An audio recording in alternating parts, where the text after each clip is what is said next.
৩০০ মানুষের জন্য নেয়া এক প্রকল্পে পরামর্শকের সংখ্যাই ৫৫০। শুধু তাই নয়, বাস্তুহারা ও দরিদ্র মানুষের ৬০ কোটি টাকার ওই প্রকল্পের অর্ধেক টাকাই নিয়ে যাবেন তারা, যারা আবার সিংহভাগই আমলা। এখানেই শেষ নয়, কঠোর নিষেধাজ্ঞার পরও আছে বিদেশ ভ্রমণ ও প্রশিক্ষণের আবদার। ফলে দিন শেষে গরিবদের ভাগে যাবে মাত্র ১৩% অর্থ। এমন প্রশ্নবিদ্ধ এক প্রকল্পই তৈরি করেছে সমাজসেবা অধিদপ্তর, যার মূল্যায়ন সভা হবে ৫ই জুলাই। বিশেষজ্ঞরা মনে করেন যে গরিবের টাকায় এমন অপব্যবহার নৈতিকতার চরম স্থলন। আরও জানাচ্ছেন ইমদাদ হোসাইন।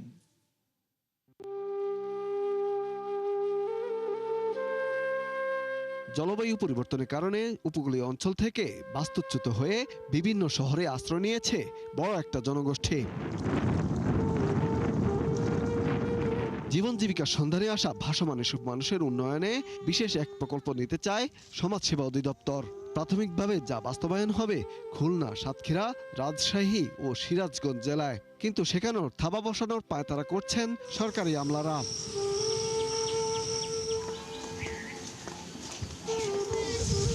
উন্নয়ন সহযোগী জিআইজেডের অনুদানে ওই প্রকল্পে ২.৫ বছরে উন্নয়ন করা হবে ৩০০ মানুষের জীবনমান, যেখানে ব্যয় ধরা হয়েছে ৬১ কোটি টাকা।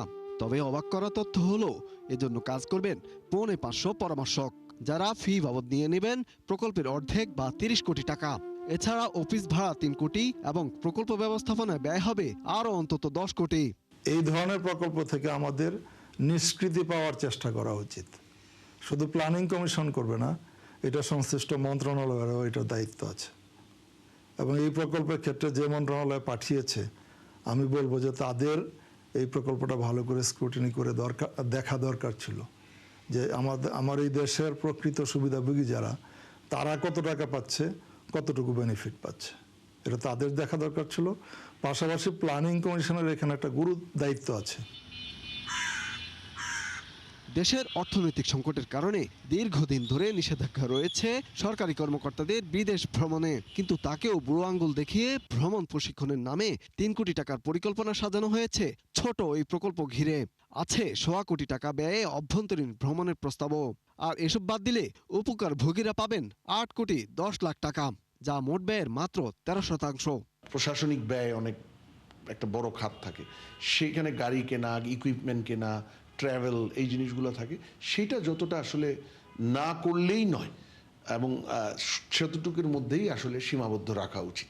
সুবিধাভোগী যারা পরামর্শকের নামে, বিদেশ ভ্রমণের নামে যদি তার হাতেই চলে যায় এবং এইটা যদি আমাদের জনগণ বুঝতে পারে, তাহলে আমার মনে হয় জনগণ এক বাক্যে বলে দিবে আমার অনুদানের দরকার নাই। এরকম অনুদানের আমার দরকার নাই যেখানে আপনি আমাকে ১০ টাকা দিবেন, ১০ টাকার কাগজে আপনি আমার সাথে চুক্তি করবেন, অথচ আমি পাবো প্রকৃতপক্ষে ৩ টাকা। এসব ব্যয়ের ব্যাপারে ক্ষুব্ধ খোদ পরিকল্পনা কমিশনের কর্মকর্তারা, যার মূল্যায়ন কমিটির সভা হওয়ার কথা রয়েছে আগামী ৫ জুলাই। ইমদাদ হোসাইন, ৭১, ঢাকা। চড়া মূল্যস্ফীতি, বিনিয়োগ খরা ও রপ্তানি আয়ে পতন ছিল সদ্য সমাপ্ত অর্থবছরের আলোচিত ঘটনা। তাই নতুন বছরে খুব একটা আশাবাদী হতে পারছেন না বিশ্লেষকরা। আর আস্থা ফেরাতে সঠিক নীতিমালা ও বাণিজ্য চুক্তির উপর জোর দেওয়ার তাগিদ দিলেন ব্যবসায়ী নেতারা। বিস্তারিত প্রতিবেদনে।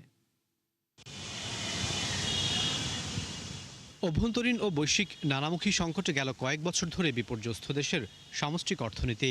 গেল অর্থবছর কয়েকটি সূচকে ইতিবাচক প্রবণতা থাকলেও বছর শেষ করতে হয়েছে হতাশা নিয়েই। ফলে বাড়তি দুশ্চিন্তা থাকছে বিনিয়োগ বাণিজ্য, চড়া মূল্যস্ফীতি আর রপ্তানি ঘিরে। রপ্তানি উন্নয়ন ব্যুরো ইপিবির হিসাবে ১২ মাসের ৯ মাসে নেতিবাচক প্রবণতা ছিল বিদেশি মুদ্রায়ের অন্যতম খাত রপ্তানিতে। তাই বছর শেষ করতে হয়েছে লক্ষ্যমাত্রার চেয়ে $৭ বিলিয়ন কম আয় নিয়ে। এমনকি তা ছিল আগের অর্থবছর থেকেও $২০ কোটি কম। এ সময়ে চামড়া ও হোম টেক্সটাইলের রপ্তানির পরিমাণ বাড়লেও আশঙ্কাজনকভাবে কমেছে তৈরি পোশাক রপ্তানি।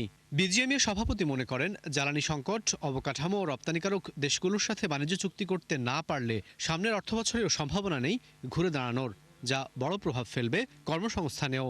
আগামী অর্থবছরে আমরা ভালো করার সম্ভাবনা আছে যদি আমরা ইনফ্রাস্ট্রাকচারের যে আমাদের সমস্যা, বিশেষ করে জ্বালানি এবং বিদ্যুৎ, এই সমস্যার সমাধান আমরা করতে পারি। আমাদের জন্য সবচেয়ে বড় দুশ্চিন্তার কারণ হচ্ছে এই যে আমাদের জ্বালানি সমস্যা। আর এই ইউএস ট্যারিফ ইম্পোজ হয়ে যাওয়ার পরে চায়না যেভাবে অ্যাগ্রেসিভ হয়েছে টু ইউরোপিয়ান ইউনিয়ন এবং ইন্ডিয়া, সেইটাও আমাদেরকে অ্যাড্রেস করতে হবে এবং এক ধরনের আমাদেরকে যে চেষ্টা যে আমাদের এলডিসি গ্র্যাজুয়েশনের এক্সটেনশন এবং তার সময়ে যে আমাদের ইউরোপিয়ান ইউনিয়নের সাথে যে আমাদের একটা এফটিএ করার সম্ভাবনা, এইটাও ভিজিবল হইতে হবে। ম্যাক্রো ইকোনমিক্স কিন্তু অবস্থা ভালো না। তো অন্যতম হচ্ছে আমাদের এক্সপোর্ট, বিশেষ করে রেমিটেন্স এক্সপোর্ট কিন্তু আমাদের একেবারে বেশ গত কয়েক মাস থেকে কমে যাচ্ছে, মাঝে একটু কিছুটা পজিটিভ দেখা গিয়েছিল। এটির কারণটা কিন্তু আমি উদ্বেগের জায়গা এখানে কিন্তু তৈরি হয়েছে। অন্তর্বর্তী সরকারের আমলে বছরের শুরুতে থাকা 8.5% মূল্যস্ফীতি বছর শেষে এসে 9.5 ছুঁই, যা কিনা গেল 16 মাসের মধ্যে সবচেয়ে বেশি। তবে রেকর্ড 4 লাখ কোটি টাকার রাজস্ব আদায় হলেও বছর শেষ করতে হয়েছে বড় ঘাটতি নিয়েই, যা কিনা জিডিপির 7 ভাগেরও কম। ফলে নতুন অর্থ বছরে 6 লাখ কোটি টাকার রাজস্ব আদায় নিয়ে সন্দিহান বিশ্লেষকরা। বিশাল অঙ্কের রেভিনিউ এনবিআর কালেক্ট করতে পারবে কিনা, এটা একটা বিশাল বিষয়। প্রবৃদ্ধি হবে না, প্লাস আমাদের এই মূল্যস্ফীতি কিন্তু কমানোর কোনো লক্ষণ নাই। কোন সূচক দিয়ে মূল্যস্ফীতি কমানো হবে এটা আমার জানা নেই।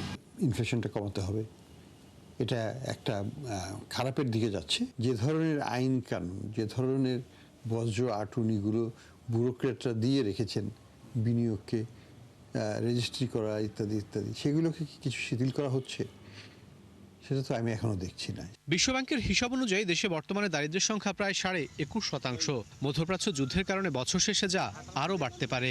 ফলে নতুন বছরে সরকারের বাড়তি দুশ্চিন্তা থাকবে এই খাতেও। রাকিব আল জাবেদ, 71, ঢাকা। নিত্যপণ্যের বাজারে অস্বস্তি যেন কোনোভাবেই কাটছে না। সবজির দাম কমে তো চালের দাম বেড়ে যায়। ডিমের দামে স্বস্তি দিলেও উল্লেখযোগ্য হারে বেড়ে গেছে মুরগির দাম। আবার গরুর মাংসের মতো বাড়তি দামে স্থির হয়ে আছে মাছের বাজারও। দাম বৃদ্ধির এমন লুকোচুরিতে অতিষ্ঠ সাধারণ মানুষজন, যা থেকে সহসাই যেন মুক্তি মিলছে না তাদের। বিস্তারিত জানাচ্ছেন মিসবাহ হাসান। সাধারণত উৎসব কিংবা অতিথি আপ্যায়নে বহুল ব্যবহৃত পোলাও চাল, কিন্তু সম্প্রতি দাম বাড়ার প্রবণতায় তাতে ভাটা পড়েছে। গেল কোরবানি ঈদেও যে চাল বিক্রি হয়েছে 150 টাকা কেজি দরে, তা এখন কিনতে হচ্ছে 180 টাকায়।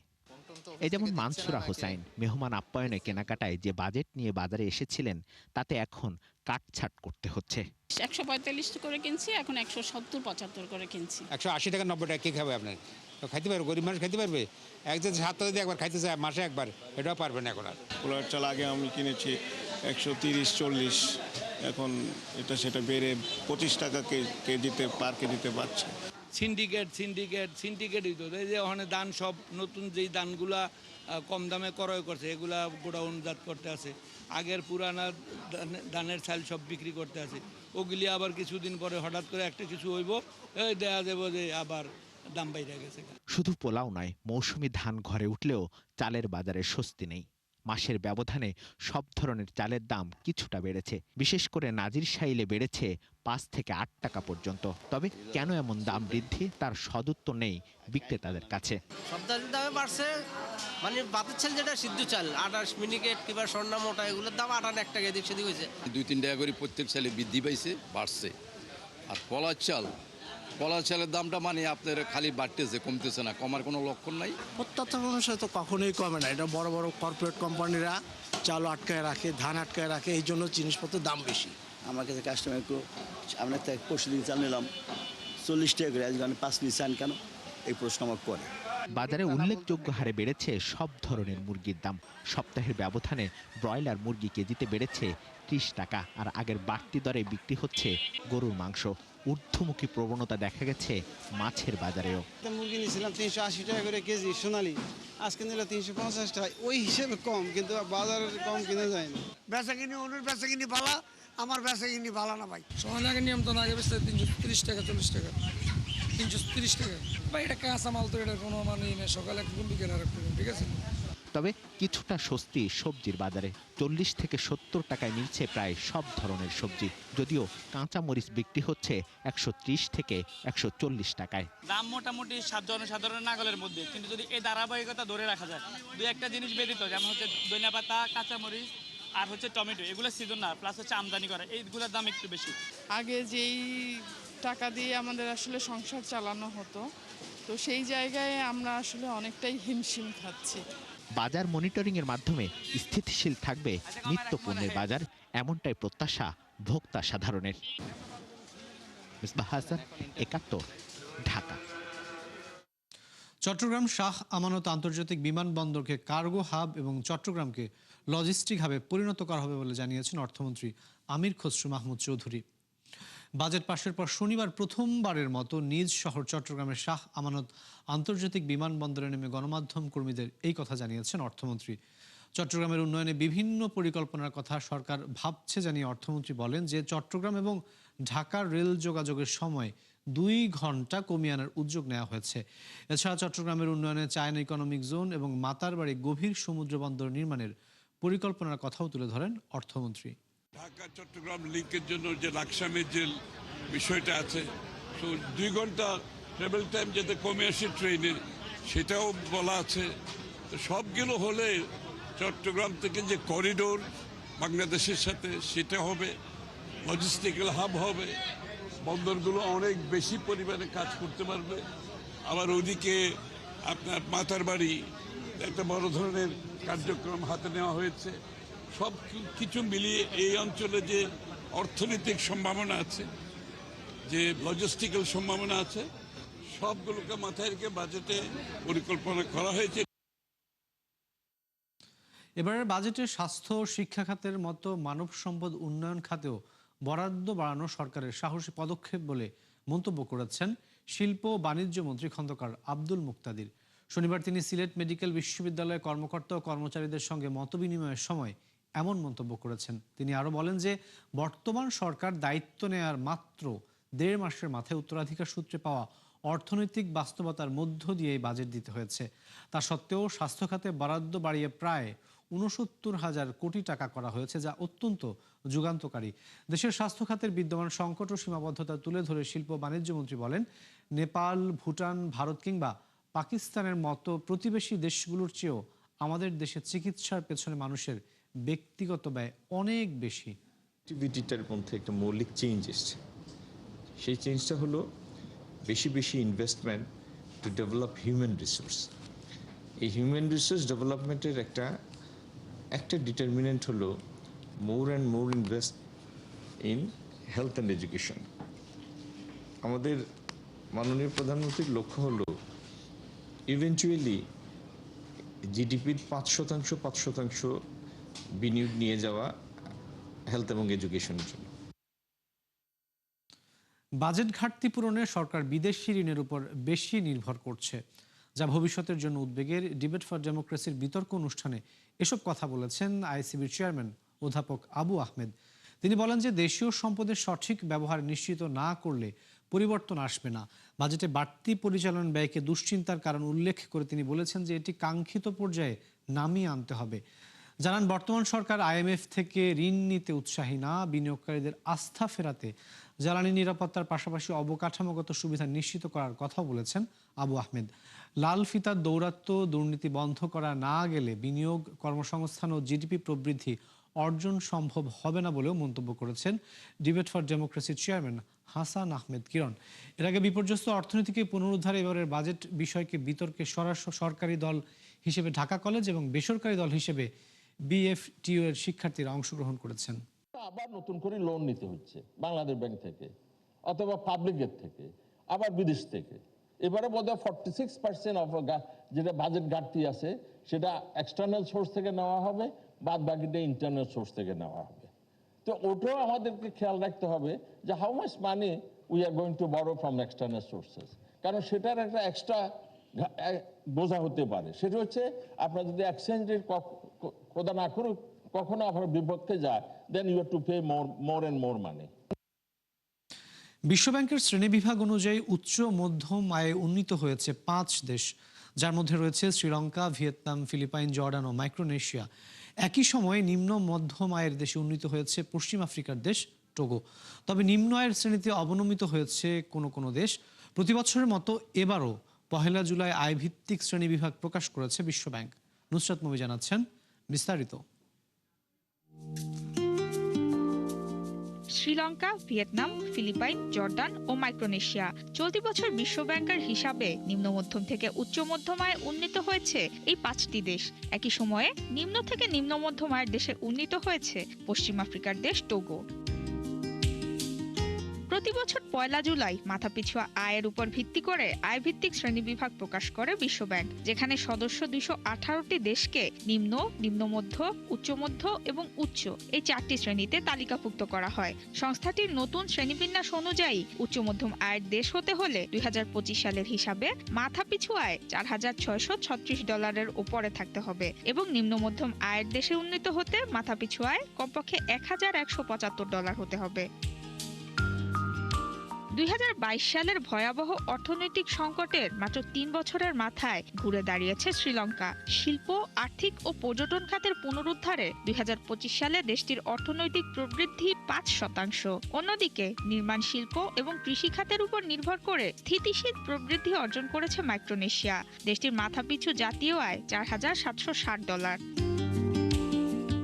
এদিকে কোনো একক খাতে নয়, সামগ্রিক অর্থনীতিতেই প্রবৃদ্ধি হয়েছে ফিলিপাইনের। গেল 5 বছরে দেশটির গড় জিডিপি প্রবৃদ্ধি 5.8%। অন্যদিকে রপ্তানির উপর নির্ভর করে এই অর্জন ভিয়েতনামের। গেল 2 বছরে গড়ে 15% রপ্তানি বৃদ্ধির পাশাপাশি অর্থনৈতিক প্রবৃদ্ধি যথাক্রমে 7 ও 8%। এছাড়া 2021 থেকে 25 সালের মধ্যে দেশটির জাতীয় আয় 10% হারে বেড়েছে, যা এই অঞ্চলের সবচেয়ে শক্তিশালী ধারাবাহিক প্রবৃদ্ধি।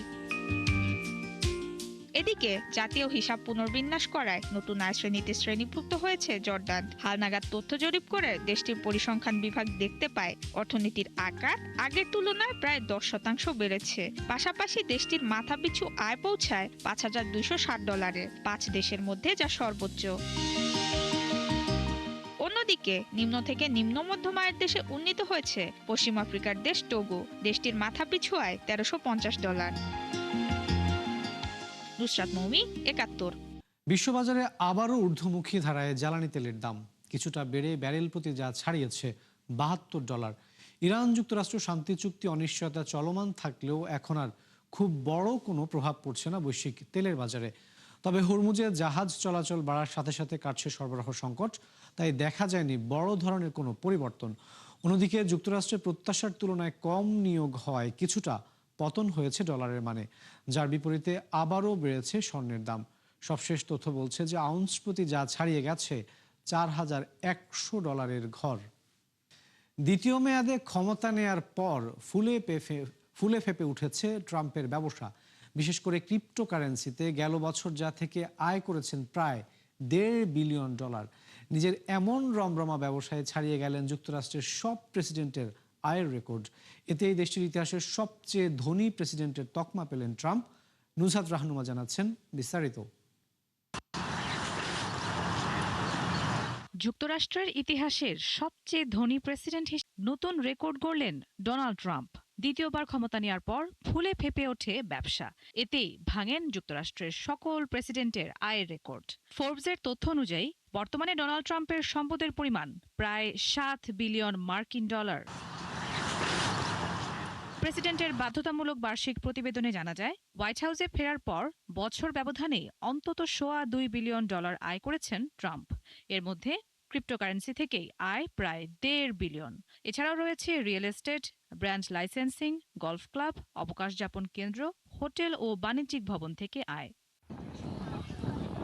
তথ্য বলছে, গেল বছর ক্রিপ্টো থেকে ট্রাম্পের আয় $1.4 বিলিয়ন। দ্বিতীয় মেয়াদে ক্ষমতা নেওয়ার পর ক্রিপ্টোকারেন্সি খাতের নিয়ন্ত্রণ শিথিলে নেয়া নির্বাহী পদক্ষেপে বিশ্বজুড়ে সৃষ্টি হয় তীব্র বিতর্ক। পাশাপাশি এমন বিপুল আয় নিয়ে নৈতিকতার প্রশ্নও তুলছেন বিশেষজ্ঞরা। তবে হোয়াইট হাউস বলছে, ট্রাম্প প্রশাসনের সব পদক্ষেপ মার্কিন জনগণের স্বার্থ বিবেচনায় নেওয়া হয়েছে। প্রেসিডেন্ট বা তার পরিবারের কেউ নিজের স্বার্থের জন্য ক্ষমতার অপব্যবহার করেননি। যদিও এমন দাবি মানতে নারাজ বিশেষজ্ঞরা। তাদের মতে, ট্রাম্প কোনো নিয়ম মানছেন না, বরং নিজের সুবিধা মতো নতুন নিয়ম তৈরি করছেন। বুধবার সাংবাদিকদের সঙ্গে আলাপকালে সম্পদ বৃদ্ধির কারণ হিসেবে শেয়ার বাজারের ঊর্ধ্বগতির কথা উল্লেখ করেছেন ডোনাল্ড ট্রাম্প। নুসরাত রাহনুমা, 71। দর্শক, ৭১ বিজেসি ছিল এখনকার মতো। সরাসরি সংবাদ অনুষ্ঠান দেখতে চোখ রাখুন ৭১-এর ফেসবুক পেজ এবং সাবস্ক্রাইব করুন ৭১ ইউটিউব চ্যানেল। থাকুন ৭১-এর সাথেই।